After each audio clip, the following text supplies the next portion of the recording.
Good morning students, जय Shri Swaminarayan. Students, हमारा जो हाफ ईयरली एग्ज़ाम तक का कोर्स था वो पूरा हो चुका है। तो अब हाफ ईयरली एग्ज़ाम में जिस तरह का आपको क्वेश्चन पेपर आने वाला है, उस टाइप के जो क्वेश्चन है उसकी हम आज प्रैक्टिस करेंगे कि आपको किस टाइप के क्वेश्चन होंगे, और जो पेपर पैटर्न है उसके बारे में भी हम डिस्कस करेंगे।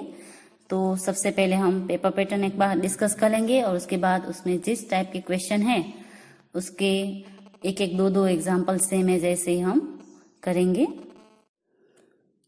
सबसे पहले हम लिखेंगे कि हमारी जो एग्जाम है उसमें कितने चैप्टर आने वाले हैं। तो chapter 3, chapter 4, then 13 and chapter 14। तो ये इतने चैप्टर आपके आने वाले हैं। अब आपकी जो पेपर पैटर्न है सेक्शन ए, उसमें आपका सेक्शन ए होगा 25 मार्क्स का, जिसमें एमसीक्यू होंगे आपके। उसके बाद होगा आपका fill in the blanks, then उसके बाद होंगे आपके ट्रू एंड फॉल्स। तो ये सब है वो 25 मार्क्स का होगा। देन उसके बाद आपका होगा सेक्शन बी। सेक्शन बी में आपके 3 क्वेश्चन होंगे। 3 क्वेश्चन जो है 4 क्वेश्चन होंगे, वो सभी 2-2 मार्क्स के होंगे। तो 8 मार्क्स का होगा आपका सेक्शन बी। उसके बाद होगा सेक्शन सी, जिसमें आपके 3 क्वेश्चन होंगे 3-3 मार्क्स के।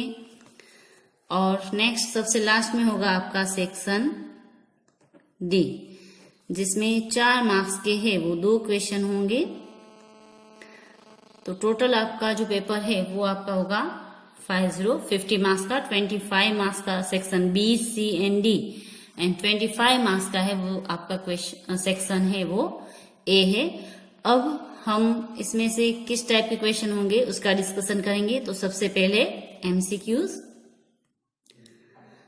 एमसीक्यूज में आपके चैप्टर 3, चैप्टर 4 में एमसीक्यूज है, और उसके अलावा जो आपको टेस्ट पेपर दिए गए पीछे उसमें भी एमसीक्यूज है। तो सभी जो एमसीक्यूज है उसकी आपको प्रैक्टिस करनी है, उसमें से ही एमसीक्यू होंगे। उसके अलावा उसके जैसे भी दूसरे एमसीक्यूज हो सकते हैं जो मैंने बाहर से निकाले हो, लेकिन सेम एज उसके जैसे होंगे, जिसका आप कैलकुलेशन करके आंसर फाइंड कर सकते हो। Same as fill in the blanks जो आपकी टेक्स्ट बुक में है वो भी हो सकती है। उसके अलावा जो डेफिनेशन वगैरह है आपकी बुक्स में दी गई है उसमें से बनाकर भी फिल इन द ब्लैंक्स आपको दी जा सकती है। तो आपको जो सभी चैप्टर में जो डेफिनेशन है, सबके जो मीनिंग है और जो रूल्स है वो सब याद रखने हैं। उसमें से आपकी फिल इन द ब्लैंक्स हो सकती है, और डायरेक्ट भी कोई भी अगर फिल इन द ब्लैंक्स है तो वो भी हो सकती है। इन 4 चैप्टर जो आपको दिए गए उसमें से कहीं से भी आपको फिल इन द ब्लैंक्स है वो पूछी जा सकती है। Same as true and false. True and false भी आपको किसी भी चैप्टर में से हो सकते हैं, डायरेक्ट जो दिए गए हैं वो भी हो सकते हैं। उसके अलावा बनाकर जो क्वेश्चन है वो बनाकर उसके साथ आंसर के साथ आपको दिए जा सकते हैं कि सपोज प्रोडक्ट किसी का फाइंड किया है कि इसका प्रोडक्ट ये हो सकता है, ऐसे देकर आपको उसको ट्रू या फॉल्स करना हो सकता है। तो इसकी आपको प्रैक्टिस करनी पड़ेगी। जरूरी नहीं है कि जो आपकी बुक्स में है वो डायरेक्ट ही आपको fill in the blanks, true and false and MCQ दिए गए हो। कुछ ऐसे भी हो सकते हैं जो बाहर से भी निकाले हो सकते हैं, बट आपके चैप्टर में से ही होंगे, उसके अलावा नहीं होंगे। अब यहाँ पर मैंने करवाया था मैच द फॉलोइंग, तो मैच द फॉलोइंग नहीं है, उसकी जगह है ट्रू एंड फॉल्स। तो अब हम करेंगे सेक्शन बी जो है उसकी प्रैक्टिस। उसमें आपको 4 क्वेश्चन आने वाले हैं। तो 4 क्वेश्चन वो किस टाइप के होंगे, सो आपको प्रैक्टिस के लिए इजी रहे। सो अब हम उसकी प्रैक्टिस करेंगे सेक्शन बी की। सेक्शन बी में जो फर्स्ट क्वेश्चन होगा वो आपका है find the product. Find the product है वो किसी भी डेसिमल्स नंबर की आपको हो सकती है। फॉर एग्जाम्पल 5.2 into 8 इस तरह से भी हो सकता है। देन 2.5 into 1.2 2 इस तरह से भी हो सकता है। डेसिमल्स वालों के साथ डेसिमल का मल्टीप्लिकेशन हो सकता है, डेसिमल के साथ जो होल नंबर है उसका भी मल्टीप्लिकेशन हो सकता है। देन उसके अलावा 10, 100 या 1000 से भी मल्टीप्लिकेशन हो सकता है, कोई भी है, बट फाइंड द प्रोडक्ट है वो डेसिमल्स की आपको हो सकती है। तो इसकी आपको प्रैक्टिस करनी होगी। मैं फॉर एग्जाम्पल अभी आपको 2 ये सम पहले करवाऊंगी, उसके बाद हम आगे करेंगे। अब आपको यहाँ पर जब आंसर करोगे तो आंसर में डायरेक्ट आंसर नहीं लिखना है, मल्टीप्लिकेशन करके ही आंसर लिखना है। अगर आप फर्स्ट सिंपल मल्टीप्लिकेशन करो तो उस तरह से भी कर सकते हो, और डेसिमल के साथ करोगे तो वो भी कर सकते हो। तो 8 2 जा 16, देन 1 कैरी 8 5 जा 40, देन 1 41। यहाँ पर 1 प्लेस के बाद डेसिमल है तो यहाँ पर हम डेसिमल पुट करेंगे। देन यहाँ पर आप आंसर करके लिखोगे कि 5.2 इंटू 8 इज इक्वल टू 41.6, इस तरह से। अब यहाँ पर आपको 2 डिजिट का दिया गया है, यहाँ पर भी डेसिमल है, यहाँ पर भी डेसिमल है। तो इसके आंसर में अगर आपको लिखना है तो सिंपल फर्स्ट हम मल्टीप्लाई कर देंगे। मैंने आपको पहले भी इसके रूल्स सब समझा दिए हैं, तो उस रूल्स के अकॉर्डिंग सब कुछ आपको लिखना है, देन आंसर करना है। मैं यहाँ पर अभी डायरेक्ट करवा रही हूँ एज अ प्रैक्टिस के वर्क पर। सो 1 5 जा 5, 1 2 जा 2, देन 2 5 जा 10, 2 2 जा 4, देन 5। तो यहाँ पर हमें आंसर मिलेगा 300, और यहाँ पर 1 प्लेस के बाद डेसिमल है, यहाँ पर भी 1 प्लेस के बाद डेसिमल है, तो यहाँ पर हम 2 प्लेस के बाद डेसिमल करेंगे तो हमें इसका आंसर मिलेगा 3। तो यहाँ पर आप आंसर इस तरह से लिख सकते हो इसका कि 2.5 इंटू 1.2 इज इक्वल टू 3। तो इस तरह से जो सभी क्वेश्चन है उसके आपको आंसर की प्रैक्टिस करनी है। अगर मल्टीप्लिकेशन में आपको डिजिट दिए गए हैं, सपोज 0.02, उसको अगर आपको 10 से मल्टीप्लाई करना है, देन उसके बाद अगर आपको डिजिट दिया है 0.4, उसको अगर 100 से मल्टीप्लाई करना है, तो इस तरह के भी डिजिट आपको दिए जा सकते हैं। तो इसके आंसर है वो आप डायरेक्ट लिख सकते हो। सपोज 0.02 है, उसको हम 10 से मल्टीप्लाई करेंगे तो हमारा ये जो पॉइंट है वो राइट साइड पर 1 डिजिट मूव होगा, तो यहाँ पर हमारा आंसर आएगा 0.2। तो इसको आप डायरेक्ट आंसर लिख सकते हो। सेम एज यहाँ पर 0.4 इंटू हम 100 करेंगे तो यहाँ पर हमारा आंसर आएगा 4040। तो इस तरह के भी सम हो सकते हैं फाइंड द प्रोडक्ट में। नाउ नेक्स्ट क्वेश्चन अब हम करेंगे उसका। Next question number 2, find the complement angles होगा, otherwise find the supplement angles होगा। दोनों में से कोई भी एंगल्स है वो आपको फाइंड करने होंगे, कोई भी मेजरमेंट आपको दिया जाएगा। सपोज यहाँ पर फाइंड द अगर कॉम्प्लीमेंट एंगल्स हो तो आपको अगर मेजरमेंट दिया गया 37 डिग्री, तो आप उसको किस तरह से करोगे, तो आंसर में हम लिखेंगे the given angle is 37 degree. अब हमें लिखना है कि मेजरमेंट जो होता है कॉम्प्लीमेंट्री का, उसका जो सम होता है वो होता है 90 डिग्री। तो यहाँ पर हम लिखेंगे sum of the complement angles is 90। So x plus 37 degree is equal to 90 degree. अब x इज इक्वल टू 90 में से हम 37 डिग्री है वो माइनस करेंगे तो हमें जो उसका कॉम्प्लीमेंट्री एंगल होगा वो मिल जाएगा। 10 माइनस 7 हमारा होगा 3, देन 8 माइनस 3 होगा 53। तो ये हुआ हमारा कॉम्प्लीमेंट एंगल। कॉम्प्लीमेंट एंगल हुआ 37 डिग्री का। तो इस तरह से आप फाइंड कर सकते हो। सेम एज 25 डिग्री का अगर फाइंड करना है तो भी हम ऐसे ही करेंगे। The given angle is 25 degree. Sum of the complement angle is 90 degree. So x plus 25 degree is equal to 90 degree is equal to, अगर हम करेंगे यहाँ पर तो x is equal to 90 degree minus 25 degree. So x हमें मिलेगा 10 minus 5 8 minus 2 65 degree. तो इस तरह से आप उसका कॉम्प्लीमेंट एंगल है वो फाइंड कर सकते हो। जरूरी नहीं कि कॉम्प्लीमेंट एंगल ही हो, सप्लीमेंट एंगल भी हो सकता है, कुछ भी हो सकता है। दोनों की आपको प्रैक्टिस करनी है। यहाँ पर है फाइंड द सप्लीमेंट एंगल, यहाँ पर हमें दिया है 64 डिग्री। आंसर में हम लिखेंगे the given angle is 64 degree.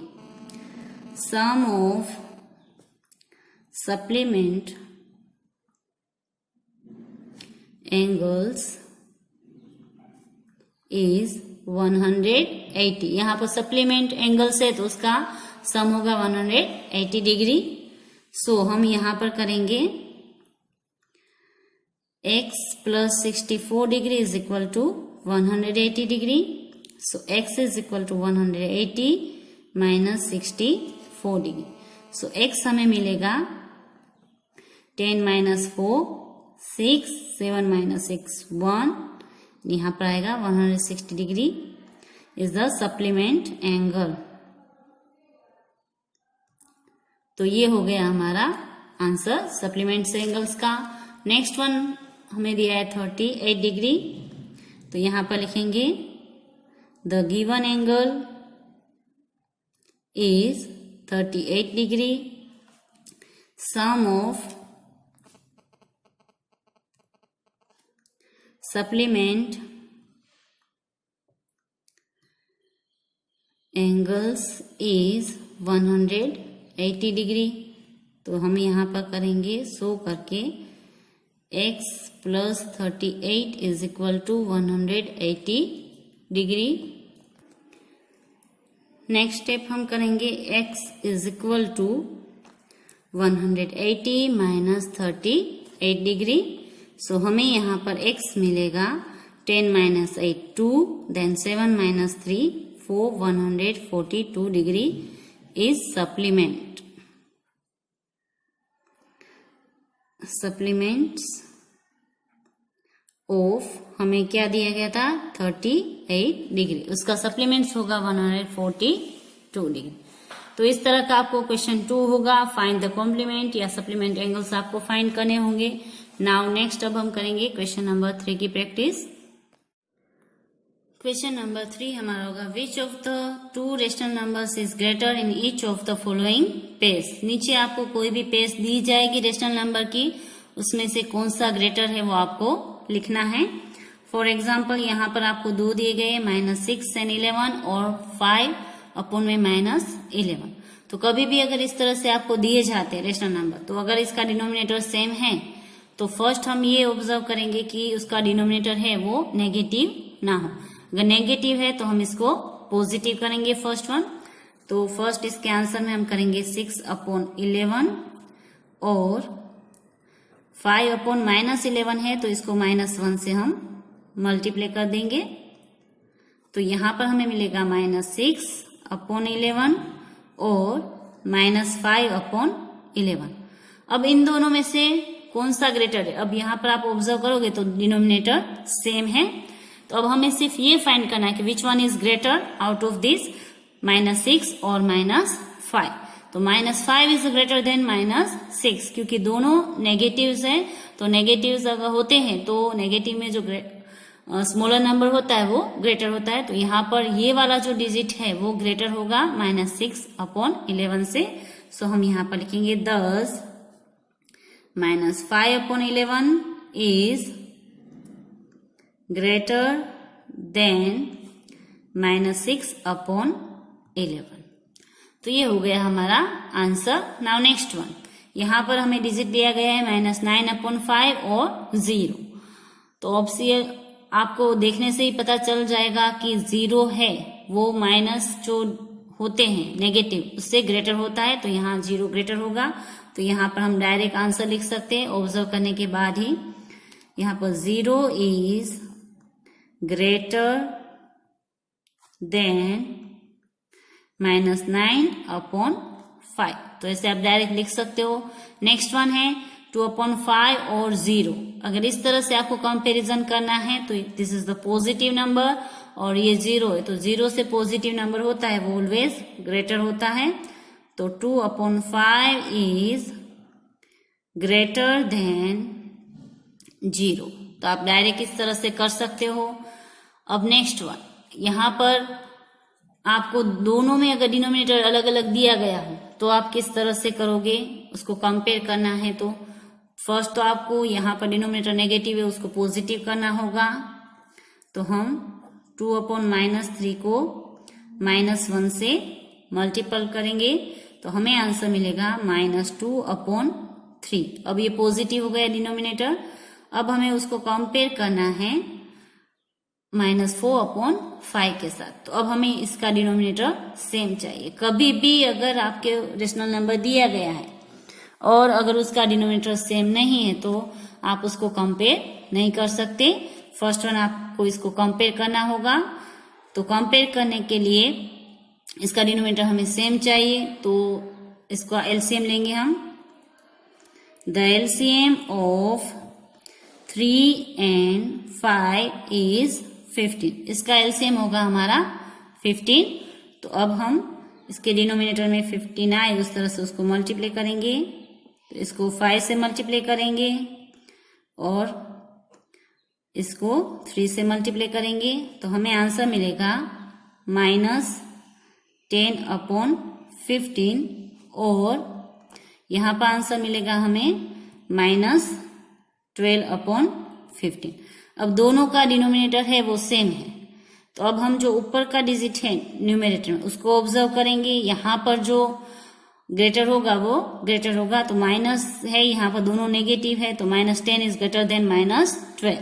तो ये वाला जो नंबर है वो इससे ग्रेटर होगा। तो ये वाला जो हमारा नंबर था वो था हमारा 2/-3। तो 2/-3 इज ग्रेटर देन -4/5। तो अभी हम यहाँ पर आंसर करके लिखेंगे। Now -10/15 is greater than -12/15। इसका मतलब हुआ 10 -2/3 इज ग्रेटर देन -4/5। आप ऐसे भी लिख सकते हो इसको, और अगर इस तरह से नहीं लिखना है तो आप 10 करके भी लिख सकते हो, जिस तरह से हमने वर्ड में लिखा था उस तरह से कि 2/-3, आप नीचे भी -3 कर सकते हो, इज ग्रेटर देन -4/5। तो ये हो गया हमारा आंसर। अब हम इसका जो फोर्थ क्वेश्चन है सेक्शन बी का वो देखेंगे। क्वेश्चन 4 हमारा है find the angle. Find the angle आपको चैप्टर 13 में से होगा। चैप्टर 13 में से जितने भी एंगल्स है क्वेश्चन नंबर 6 से लेकर क्वेश्चन नंबर 11 तक के, वो आपको एज अ प्रैक्टिस इसमें करने हैं। क्वेश्चन नंबर 6 है कि इसमें एक एंगल का मेजरमेंट आपको दिया गया है 64 डिग्री। देन दूसरा जो एंगल है x, उसकी आपको वैल्यू फाइंड करनी है और ये लाइनियर पेयर है, तो इस तरह से भी आप कर सकते हो। देन लाइनियर पेयर का फॉर्मूला यूज ना करके सप्लीमेंट्री एंगल का करना है तो वो भी आप इसमें कर सकते हो। नेक्स्ट है क्वेश्चन नंबर 7, जिसमें आपको मेजरमेंट दिया गया है। यहाँ पर आपको x की वैल्यू फाइंड करनी है। देन उसके बाद इस जो आपको इक्वेशन दिया गया, इस इक्वेशन में x की वैल्यू पुट करके दोनों एंगल है उसका मेजरमेंट आपको फाइंड करना है। इसमें से ही एक क्वेश्चन आपको सेक्शन सी में भी है, एक्सरसाइज 13 में से। तो एक्सरसाइज 13 के जितने भी क्वेश्चन है, क्वेश्चन नंबर 6 to 11 और आगे के जो एग्जाम्पल है वो भी आपको करने हैं। तो ये मैं आज आपको होमवर्क में दे रही हूँ कि ये जो है सभी क्वेश्चन नंबर 6 से लेकर 11 तक वो आप होमवर्क में करोगे चैप्टर नंबर 13 के, और सेम एज उसकी जो आगे एग्जाम्पल है वो भी आप होमवर्क में करोगे। एग्जाम्पल 5, 6 एंड 7, ये 3 एग्जाम्पल आपको होमवर्क में करने हैं। तो इतना करोगे तो आपको जो क्वेश्चन है वो इजी वे से आप उसका जो मेजरमेंट है एंगल का वो फाइंड कर सकोगे। तो बस आज के लिए हम इतना ही कर रहे हैं। बाकी का जो है आपका section C and section D वो हम नेक्स्ट वीडियोस में करेंगे। आज जो भी हमने सम किए हैं उस टाइप के जो सम है उसकी आप लोग प्रैक्टिस करना, और जितना भी ज्यादा हो सके उतने आप लोग ज्यादा प्रैक्टिस करोगे। एमसीक्यू जो है वो भी आपको सभी सोल्व कर लेने हैं विथ एग्जाम में, तो विथ सॉल्यूशन नहीं लिखने हैं, बट अभी आप सॉल्यूशन के साथ करोगे तो आपकी प्रैक्टिस हो जाएगी। क्योंकि अगर एग्जाम में आपको बाहर से कोई भी एमसीक्यू पूछा गया तो वो उसका आपको सॉल्यूशन करके ही आपको आंसर पता चलेगा। तो अभी से आप उसकी प्रैक्टिस स्टार्ट कर दो, अभी भी आपके पास 1 वीक का टाइम है। बस आज के लिए इतना ही। Have a good day. घर पर रहें, स्वस्थ रहें। आभार।